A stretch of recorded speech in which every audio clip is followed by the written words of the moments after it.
काफी दिन बाद आप लोगों से मिलना हो रहा है। आप सब जानते हैं कि श्री अमरनाथ जी की पवित्र यात्रा 3 जुलाई से प्रारंभ होकर के 9 अगस्त रक्षाबंधन के दिन समाप्त होगी। कुल 38 दिन की यात्रा है।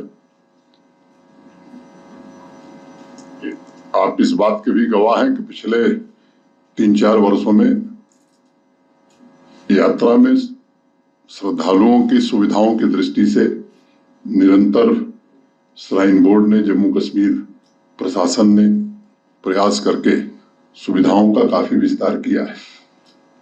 मोटे तौर पर आप में से अनेक लोग परिचित हैं कि दोनों जो रूट हमारे हैं वो बालटाल एक्सिस हो या चंदनबाड़ी पहलगांव एक्सिस हो, वो सड़क 4 फुट 5 फीट चौड़ी हुआ करती थी। कई वल्नरेबल स्पॉट्स थे। पिछले 2-3 वर्षों में अब लगभग वो सड़क 12 फीट चौड़ी बना दी गई है और जहां भी वल्नरेबल स्पॉट्स थे वहां क्रॉस बैरियर्स, मजबूत रेलिंग। तो एक तरह से जिन लोगों ने पहले यात्रा देखी है उस 4-5 फीट चौड़ी सड़क में ही यात्री भी चलता था, पालकी भी चलती थी, पोनी वाले भी चलते थे। बड़ी परेशानी होती थी और खासतौर से जब बरसात हो जाती थी तो लोगों के लिए बड़ा मुश्किल हो जाता था। तो उस दृष्टि से मैं कह सकता हूं कि लोगों को पिछले बार भी जो फीडबैक मिला था, यात्रियों से फीडबैक मिले, इसका सिस्टम पिछले 3 वर्षों से हम लोगों ने प्रारंभ किया था तो उसकी काफी अच्छी सराहना हुई थी। ये भी आप सबके ध्यान में है कि RFID बेस्ड ट्रैकिंग का सिस्टम 3 साल पहले स्थापित कर दिया गया और eKYC के बाद ही RFID कार्ड सभी श्रद्धालुओं को, माने यात्रियों को, सभी सर्विस प्रोवाइडर्स को दिया जाता है। लाइव फीड के लिए हाई क्वालिटी कैमरा भी पूरी तरह से लगाए गए हैं। Integrated command and control centre एक राजभवन में चलता है और दूसरा पुलिस का एक सेंटर है जो निरंतर चलता रहता है। हेल्थ केयर फैसिलिटीज में भी पहले की तुलना में काफी बदलाव हुआ है और अस्थायी रूप से दोनों कैंप्स में 100 बेड के हॉस्पिटल फंक्शनल हैं। पावर सप्लाई के इंफ्रास्ट्रक्चर की मैं बात करूं तो पहले वहां ग्रिड पावर नहीं थी, अब बालटाल एक्सिस से पूरी तरह से ग्रिड पावर है और जो दूसरा रूट है पहलगांव चंदनबाड़ी वाला, वहां भी पंचतरनी तक, होली केप से पंचतरनी तक ये ग्रिड पावर उपलब्ध करा दी गई है। जो शेष हिस्सा है मैं उम्मीद करता हूं कि इस वर्ष उसकी भी स्वीकृति हो जानी चाहिए। स्वच्छता के मामले में भी उपलब्धियां मैं कहूं कि उल्लेखनीय रही हैं। पहले श्राइन बोर्ड ही स्वच्छता अभियान या स्वच्छता का काम देखता था। अब जम्मू कश्मीर का जो रूरल डेवलपमेंट डिपार्टमेंट है और अर्बन डेवलपमेंट डिपार्टमेंट, ये अपनी अपनी एरिया में पूरी तरह से स्वच्छता के काम से जुड़े रहते हैं और अब तो पिछले 2 वर्षों से कचरा मुक्त और सस्टेनेबल तीर्थ यात्रा यानी 0 लैंडफिल का लक्ष्य हासिल किया गया। अनेक प्रकार की अन्य सुविधाएं भी यात्रियों के लिए प्रारंभ की गई हैं, चाहे सूरैक हो, क्लॉक रूम हो, हेलमेट का डिस्ट्रीब्यूशन हो, ई-रिक्शा की भी सुविधा प्रदान की गई है और जो पशु हमारे या घोड़े या खच्चर जो चलते हैं उनके लिए पिछले साल से चारा की भी मुफ्त व्यवस्था की गई है। पवित्र गुफा पर प्रसाद के लिए सेल्स काउंटर बनाए गए हैं। खराब मौसम में भी यात्री ठीक से रह सकें, इसके लिए अस्थायी रूप से यात्री निवास का निर्माण भी दोनों स्थानों पर हो रहा है। हम उम्मीद कर रहे थे कि इस साल 30 जून तक पूरा हो जाएगा, लेकिन मुझे कुछ किन्हीं परिस्थितियों में 15 दिन काम बंद हो गया। मैं उम्मीद करता हूं कि बालटाल में तो लोग रुक पाएंगे। नुनवान में काम पूरा 100% नहीं हो पाएगा, लेकिन मेजर पोर्शन उसका भी पूरा हो जाएगा। नुनवान कैंप में जाते समय जो कन्वॉय हमारी आती थी जम्मू से, एक परेशानी होती थी कि 2 बार उनकी चेकिंग करनी पड़ती थी। वहां एक फुट ओवर ब्रिज बन गया है, अब एक ही बार चेकिंग के बाद कम समय में सारे लोग कैंप में पहुंच जाएंगे। पिछले साल 12 वर्षों में सबसे ज्यादा यात्रा 5,12,000 रही। इस वर्ष 22 अप्रैल के पहले बड़ी संख्या में रजिस्ट्रेशन हुए थे। 22 अप्रैल की दुर्भाग्यपूर्ण घटना के बाद रजिस्ट्रेशन में थोड़ी गिरावट आई, लेकिन फिर से अब वो पिछले वर्ष की तुलना में अगर मैं कहूं तो मोटे तौर पर 35-40 हजार पंजीकरण कम हुआ है। मैं उम्मीद करता हूं कि 10.19% it's less than last year, लेकिन अब वो रफ्तार बढ़ गई है। जो लोग 22 अप्रैल के पहले रजिस्ट्रेशन कराए थे उनसे दोबारा हमने रिक्वेस्ट किया कि आप अपनी यात्रा के बारे में कंफर्मेशन दीजिए। तो कल तक की जो सूचना है 85,000 से ज्यादा लोगों ने कंफर्म किया है कि हम यात्रा में आ रहे हैं। ये संख्या बढ़ती जा रही है। सुरक्षा की दृष्टि से भी जम्मू कश्मीर पुलिस, आर्मी और सीएपीएफ ने मिलकर के एक चाक चौबंद व्यवस्था सुरक्षा की दृष्टि से प्रारंभ से लेकर के और गुफा तक और सफल वापसी का किया है।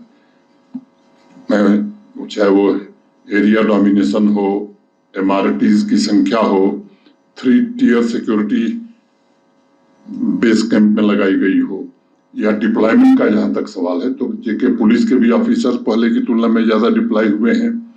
सीएपीएफ की कंपनी भी पहले की तुलना में ज्यादा है, और मैं कह सकता हूं कि मॉक ड्रिल इन लोगों ने अपनी पूरी कर ली है। इसके साथ साथ टूरिस्ट स्पॉट्स की सिक्योरिटी को भी सुरक्षा बलों ने काफी बढ़ाया है। तो मैं कह सकता हूं कि सर्विस प्रोवाइडर से लेकर के हर व्यक्ति का वेरिफिकेशन का काम भी मोटे तौर पर पूरा कर लिया गया है। लखनपुर से ही कन्वॉय का एस्कॉर्ट शुरू होता है और आप सब जानते हैं कि भगवती नगर जम्मू से यात्रा शुरू होगी। आप सभी पत्रकार मित्रों का भी इस यात्रा में बड़ा सहयोग रहा है। आपके माध्यम से सभी श्रद्धालुओं से मैं ये आग्रह करना चाहता हूं कि हम व्यवस्था ऐसी कर रहे हैं कि सब लोग कन्वॉय के साथ ही आवें, ताकि वो सुरक्षित और सहूलियत से पहुंच सकते हैं। प्राइवेट गाड़ी से भी कोई आए तो उसका स्वागत है, लेकिन उनसे भी मेरा अनुरोध है कि कन्वॉय के साथ ही वो चलें। दूसरा, कई कारणों से विचार करके इस बार हेली सर्विस को बंद कर दिया गया है और इसलिए हेली सेवाएं इस बार नहीं चलेंगी।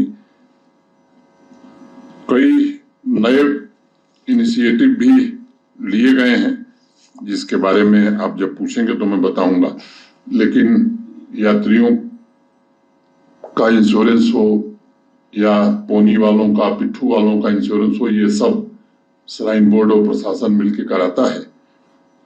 मैं जम्मू कश्मीर के सभी निवासियों से, विशेष रूप से कश्मीर के निवासियों से, जो परंपरागत रूप से इस यात्रा में पूरा सहयोग करते हैं, स्थानीय लोग भी, और बड़े उत्साह के साथ स्वागत करते हैं, वर्ष भर इंतजार करते हैं। आप पत्रकार मित्रों ने भी हर बार सहयोग किया है, तो आपसे भी मेरा अनुरोध होगा कि देश भर में एक अच्छा संदेश जाए कि कश्मीर के लोगों की जो हॉस्पिटैलिटी है उसका कोई मुकाबला देश में नहीं कर सकता है। मैं समझता हूं कि मोटे तौर पर जो बातें थी हमने आपके समक्ष रख दी हैं। स्वाभाविक रूप से 22 अप्रैल की जो दुर्भाग्यपूर्ण घटना हुई थी उसका इम्पैक्ट पूरे जम्मू कश्मीर पर पड़ा, विशेष रूप से कश्मीर पर, चाहे वो टूरिज्म हो, चाहे अमरनाथ जी की यात्रा हो। लेकिन मुझे लगता है कि धीरे धीरे सिक्योरिटी फोर्सेस ने जैसे जैसे अपनी तैनाती बढ़ाई, स्थितियों को सामान्य करने की कोशिश की, अब वो कॉन्फिडेंस फिर बढ़ने लगा है। और मैं मानता हूं कि सकुशल यात्रा होने के बाद ये कॉन्फिडेंस और बढ़ेगा, यहाँ का टूरिज्म भी बढ़ेगा, यहाँ का व्यापार भी बढ़ेगा, यहाँ की इकोनॉमी भी बढ़ेगी। ये सच है जो आपने कहा, लेकिन वो 22 अप्रैल तक 2,36,801 ये रजिस्ट्रेशन हुए थे। पहले की तुलना में, जैसा मैंने पहले बताया, कि 10.19% कमी है और ये स्वाभाविक है। लेकिन अनेक लोगों के फोन व्यक्तिगत रूप से मेरे पास, श्राइन बोर्ड से रिलेटेड लोगों के पास, जम्मू कश्मीर के अधिकारियों के पास, जिनको लोग जानते हैं, उनके पास आ रहे हैं बिना पंजीकरण वाले साहब, ऑन स्पॉट रजिस्ट्रेशन जो बराबर हम करते हैं। तो मुझे लगता है कि अच्छी संख्या में लोग आएंगे, ऐसा मैं मानता हूँ।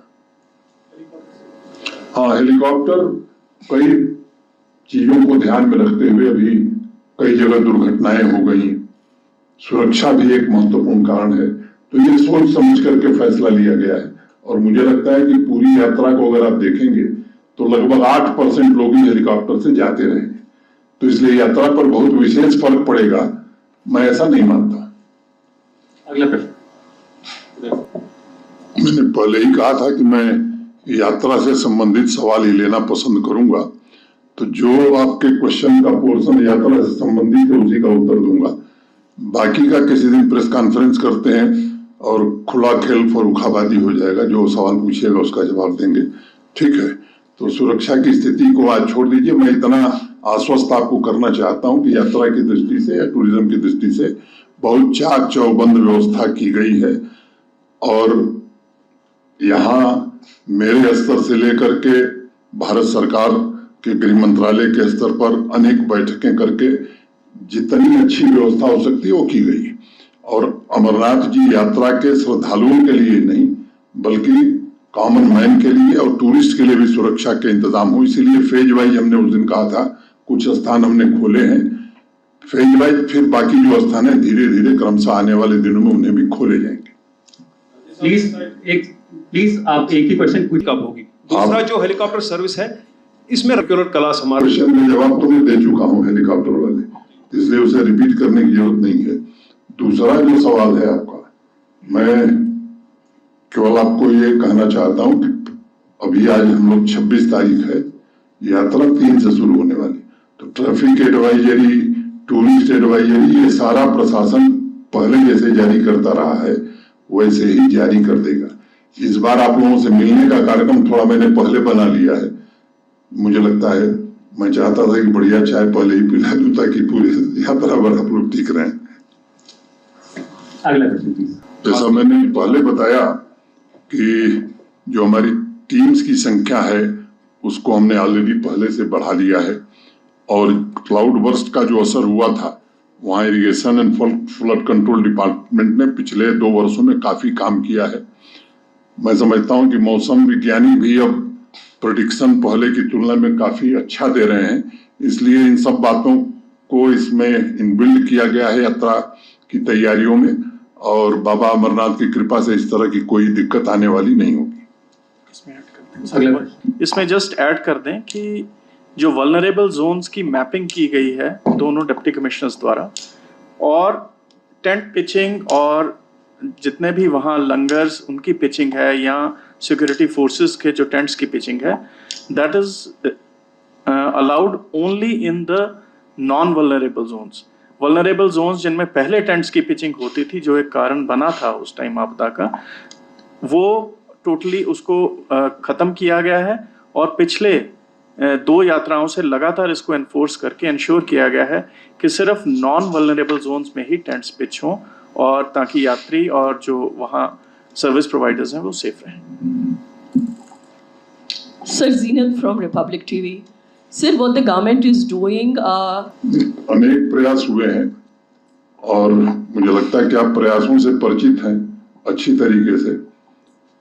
मैं मानता हूं कि इन प्रयासों के बाद ये यात्रा सफलतापूर्वक होगी तो ये सबसे बड़ा योगदान देगी, और इसलिए इसमें आप सबका सहयोग, कश्मीर के सामान्य नागरिकों का सहयोग, और केवल सोल्जर्स की संख्या नहीं बढ़ी है, उनकी कार्रवाई भी बढ़ी है।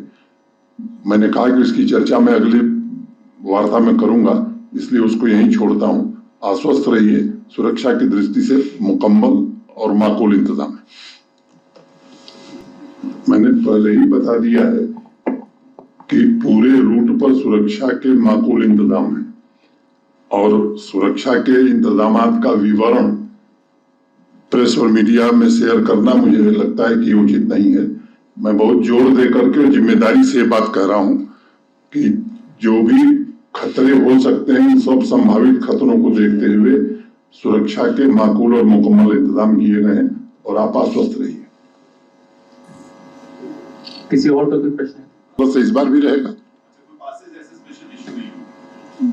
आपका दर्शन करने का मन हो, आपको कल पास मिल जाएगा। आप वीआईपी हैं। थैंक यू नहीं, कैमरा से फोटो आपको शेयर कर दी जाएगी। किसी और का कोई प्रश्न हो प्लीज।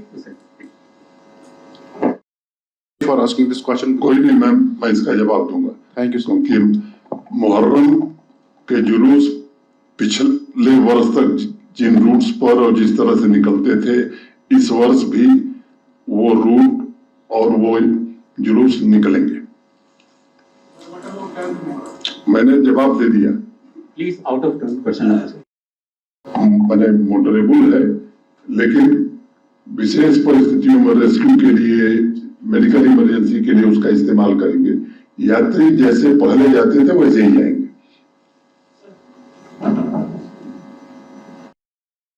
से हर मुद्दे पर बात होती है, आप निश्चिंत रहिए।